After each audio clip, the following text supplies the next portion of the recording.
তো তুমি যদি চাও যে তোমার যে বয়স আছে 20 বছর বয়স, 20 বছর বয়সের মধ্যে তুমি তোমার অন্য যত সমবয়সী আছে তাদের কাছ থেকে অনেক বেশি আগায় থাকবা সব দিক থেকে, তাহলে এই ভিডিওটা তোমার জন্য।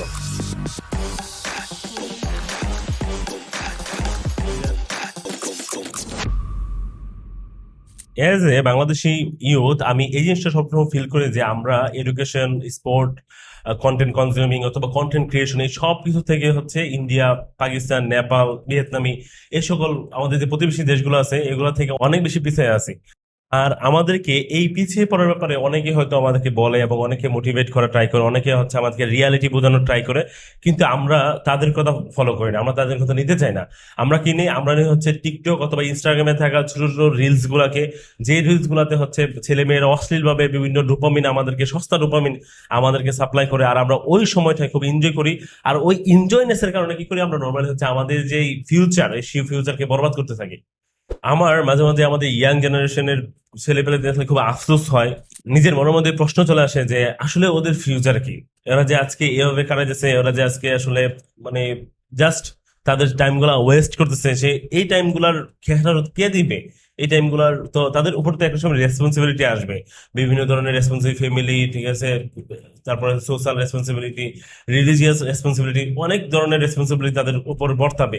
সেই রেসপন্সিবিলিটি তারা কি আসলে পুরো করতে পারবে? তাদের ফিউচারটা কি? তারা কি ওই ব্যাপারে কিছু ভাবতেছে? কিন্তু যখন আবার কিছু ছেলে পেলেকে দেখি যারা আমার কাছে আসে অথবা দেখেছে বিভিন্ন সময় বিভিন্ন ভাবে দেখি যে ওরা অনেক ট্রাই করতেছে ভালো কিছু করার জন্য, তারা যাচ্ছে যে হায়ার স্টাডিজের জন্য বিদেশে নিজে নিজে যাওয়ার জন্য, যারা ট্রাই করে যে ফ্রিল্যান্সিং এ ভালো কিছু করার জন্য, যারা ট্রাই করে যে আসলে একদম অল্প বয়সে বিজনেস দাঁড় করার জন্য, তাদেরকে দেখলে আবার খুব ভালো লাগে। যে তাদেরকে দেখলে আমার মনে হয় যে না, এখন তারা খুব ব্রাইট পথে আছে। আমাদের নর্মাল থিওরি হচ্ছে যে টোয়েন্টিজ হচ্ছে হেসে খেলে কাটানোর সময়। 1 থেকে 20 বছর বয়সটা আমরা সবসময় হেসে খেলে কাটাই দিই, কিন্তু এখন দুনিয়া চেঞ্জ হইতেছে, থিওরি চেঞ্জ হইতেছে।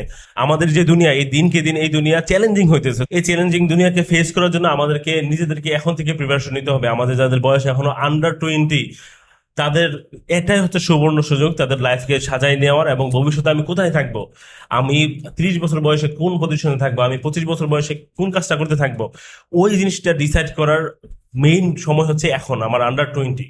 20 বছর বয়সে তুমি যদি তোমার সমবয়সীদের থেকে এগিয়ে থাকতে চাও, তাহলে তুমি এই 5টা জিনিস বেশি বেশি করবে। ইনশাল্লাহ তুমি অনেক বেশি সবার থেকে আগায় থাকবে। Number 1, giving your best or trying your best.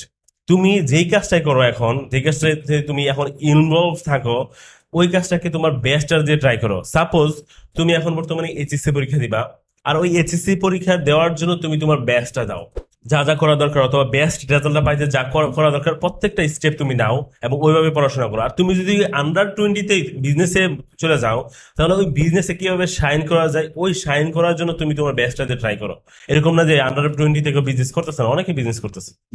So just try your best আর গিভ ইউর ফুল 100% দাও, ইনশাল্লাহ খুব ভালো কিছু তুমি করতে পারবো না।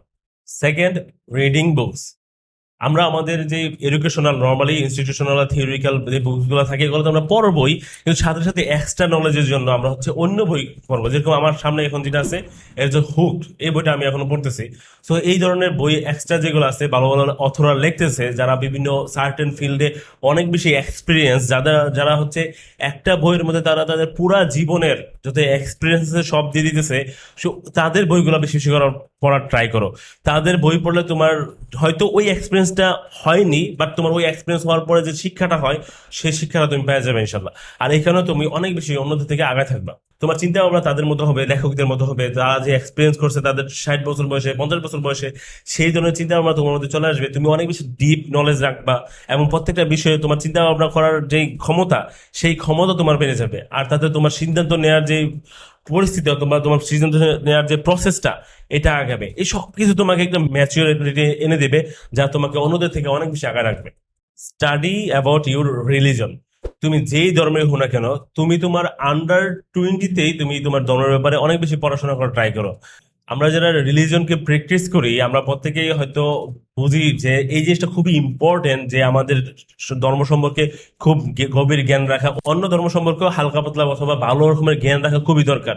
না হলে ইথিক্সের সমস্যা হবে, না হলে বুঝতে সমস্যা হবে। বিভিন্ন সময় ধর্ম নিয়ে আমাদের বিভিন্ন সময় ফেস করতে হবে বিভিন্ন প্রবলেম, ওই প্রবলেমগুলো আমরা তাহলে ফেস করে ওভারকাম করে আসতে পারবো না। সো এই সময়টাই তোমার সময় যে তুমি এখন তোমার ধর্ম নিয়ে পড়াশোনা করবে ইনশাল্লাহ, আর বাকিদের থেকে স্পিরিচুয়ালিটির দিক থেকে তুমি অনেক বেশি আগায় থাকার চেষ্টা করবে। এটা তোমাকে তোমার যে পিস আছে, মনে যে পিস আছে, মেন্টাল যে পিসনেস, ও পিসনেস অনেক বেশি বাড়াই দেবে ইনশাল্লাহ। আর তুমি যখন ক্লিয়ার হবা তোমার ধর্মের ব্যাপারে যে না আমি যা করতেছি সব ক্লিয়ার আলহামদুলিল্লাহ সব ভালো, তখন তুমি ফিল করবা যে না তুমি একদম রাইট ডাইরেকশনে আছো, যেটা তোমাকে কখনো বায়াস করতে পারবে না অন্য কোনো কিছু, আর যেখান থেকে তোমাকে সরাতে পারবে না। সো তুমি তোমার ধর্মের ব্যাপারে অনেক বেশি পড়াশোনা করো এই সময়টাই, তোমার আন্ডার 20 এজে। এটা খুবই হয়তো অবাক লাগতে পারে যে ভাই আমি ভবিষ্যৎ সম্পর্কে এখনই পরিকল্পনা করব। তুমি জাস্ট চিন্তা করো, তুমি তোমার ফ্রেন্ডকে জিজ্ঞেস করো, তোমার তুমি যাদের সাথে চলো বেশি বেশি, যে তোমাদের ফিউচার প্ল্যান কি।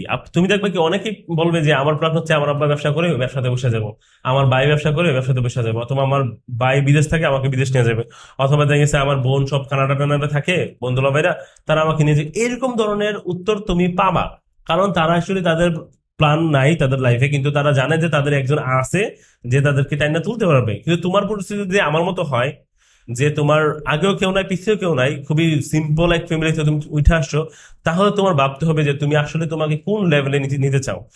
টু বি অনেস্ট আমি এই কথাটা আমরা হার্ট থেকে বলতেছি যে তোমাকে ভাবতেই হবে, কারণ তোমার মামা চাচা কেউ নাই, তোমার হচ্ছে একদম জিরো থেকে তুমি উঠে আসছো। তুমি মিডল ক্লাস না, তুমি লোয়ার মিডল ক্লাস, ঠিক আমার মতো যেহেতু আমি উঠে আসছি। তো তোমাকে উচিত তোমার চিন্তা করা যে আমার তো কেউ নাই, আমি আমাকে 5 বছর পরে কই দেখবো। আমি কি 5 বছর পর আমার ফ্রেন্ডদের মতো এরকম ঘুরবো, অথবা আমি জাস্ট অফিসে অফিসে ঘুরবো, ঠিক আছে, চাকরির জন্য রাখি কি করব। তো তুমি যদি এই চিন্তাটা করো তো তোমার কেয়ারনেস তোমার নিজের প্রতি অনেক বাড়বে, তোমার পড়াশোনার লেভেল বাড়বে, তোমার এই পরিকল্পনা এই প্রশ্নগুলোর কারণে তোমার ভবিষ্যৎ পরিকল্পনা করা সহজ হবে। আর তোমার জন্য ইনশাল্লাহ তোমার ফিউচারটা আমার মনে হয় যে অনেক বেশি ক্লিয়ার থাকবে তোমার সামনে, যে আমার ফিউচারে আমি ইনশাল্লাহ নিজে নিজের ক্ষমতা ইনশাল্লাহ এই জায়গায় পৌঁছাবো। নাম্বার 5 এবং মোস্ট ইম্পর্টেন্ট পয়েন্ট, এটা হচ্ছে যে নতুন নতুন স্কিল শেখার ট্রাই করা। আমরা জানি যে আমাদের এডুকেশন সিস্টেম খুবই কি অবস্থা, খুবই মারাত্মক অবস্থা আমাদের এডুকেশনাল সিস্টেমের, যে আমরা শুধুমাত্র তাত্ত্বিক জ্ঞান পেয়ে থাকি, আমাদের প্র্যাকটিক্যাল কোনো জ্ঞানই থাকে না, আমরা কোনো প্র্যাকটিসের কোনো জায়গায় পাই না, কোনো স্কোপ থাকে না। সো আমাদেরকে কি করতে হয়, আমাদেরকে জবে যখন আমরা ঢুকি আমাদেরকে নর্মাল হচ্ছে অফিস সহকারী অথবা মার্কেটার অথবা নর্মাল, আমি কি তাদেরকে ছোট করতেছি না, কিন্তু খুবই খারাপ অবস্থায় খুবই অল্প বেতনে আমাদেরকে জবে ঢুকতে হয়, যেটা খুবই মারাত্মক খারাপ। অন্য যদি তোর কম্পেয়ার করা হয় ইন্ডিয়ার সাথে, অথবা যদি শ্রীলঙ্কার সাথে, অথবা অন্য দেশগুলোর সাথে যারা মোটামুটি ভালো অথবা আমাদের মতোই, তাদের স্যালারিও আমার থেকে এদের থেকে অনেক বেশি অফার করে এদের ফ্রেশারদেরকে, কিন্তু আমাদের দেশে এটা হয় না। সো কিভাবে তুমি আগায় থাকবে, তাহলে তোমার আগায় থাকতে হবে পড়াশোনার সাথে সাথে নতুন নতুন স্কিল শেখার মাধ্যমে। তুমি কন্টেন্ট ক্রিয়েটর হইতে পারো, তুমি ভিডিও এডিটর হইতে পারো, তুমি গ্রাফিক ডিজাইনিং শিখতে পারো সাথে সাথে, মানে পড়াশোনার সাথে সাথে, পড়াশোনা বাদ দিয়ে না। তাহলে তোমার কি হবে যে তোমার ওই যে আরেকটা নলেজ আছে, তুমি পড়াশোনা দিয়ে কোনো কিছু করতে পারো না পারো, কিন্তু তোমার স্কিলের কারণে তুমি খুব ভালো কিছু করতে পারবে ইনশাল্লাহ। একটা সময় এই স্কিল তোমাকে খুব ভালো ভ্যালু দিবে, আর এই স্কিল তোমাকে একটা জায়গায় নিয়ে যাবে ইনশাল্লাহ। আশা করি আজকের ভিডিওটা অনেকের জন্য উপকারী হবে, অনেকের জন্য কাজে আসবে, অনেকের অনেক সুন্দর ভ্যালু দিয়ে দিয়েছি আশা করি। আর যদি মনে হয় যে না আমার ভিডিওটা ভালো হয় না, তো প্লিজ সাজেস্ট করবেন আসলে কোথায় কোথায় ইমপ্রুভ করা যায়, কারণ আমি এখনো শিখতেছি। আর যদি আপনাদের কাছে আমার ভিডিওটা ভালো লেগে থাকে তাহলে প্লিজ আমার চ্যানেলটা সাবস্ক্রাইব করবেন, ইনশাল্লাহ আমি এই ধরনের ভিডিও দিতে থাকবো। আর আপনারা যদি চান যে স্কিল শিখবেন অথবা কোন স্কিলটা শেখা দরকার আপনি বুঝতেছেন না, তো আমার আরো ভিডিও আছে, প্লিজ ওই ভিডিওগুলো দেখবেন। আর যদি মনে হয় যে আপনি বুঝতেছেন আপনি কোন স্কিল শিখবেন, এখন স্কিল শেখার জন্য ভালো একটা প্ল্যাটফর্ম দরকার, তাহলে আমাদের একটা চ্যানেল আছে, না হচ্ছে কেরিয়ার হাব, আমি লিংক ডিসক্রিপশনে দিয়ে দেবো ইনশাল্লাহ। কেরিয়ার হাবকে ফলো করতে পারেন, ওখানে আমরা বিভিন্ন ধরনের টিউটোরিয়াল দেই, বিভিন্ন ধরনের সাজেশন দেই, যেটা নর্মাল হচ্ছে একদম ফুললি হচ্ছে স্কিল গ্রোথ রিলেটেড। ওটা আপনাদের অনেক উপকার আসবে ইনশাল্লাহ। সবাই ভালো থাকবেন, আসসালামু আলাইকুম রহমতুল্লাহ।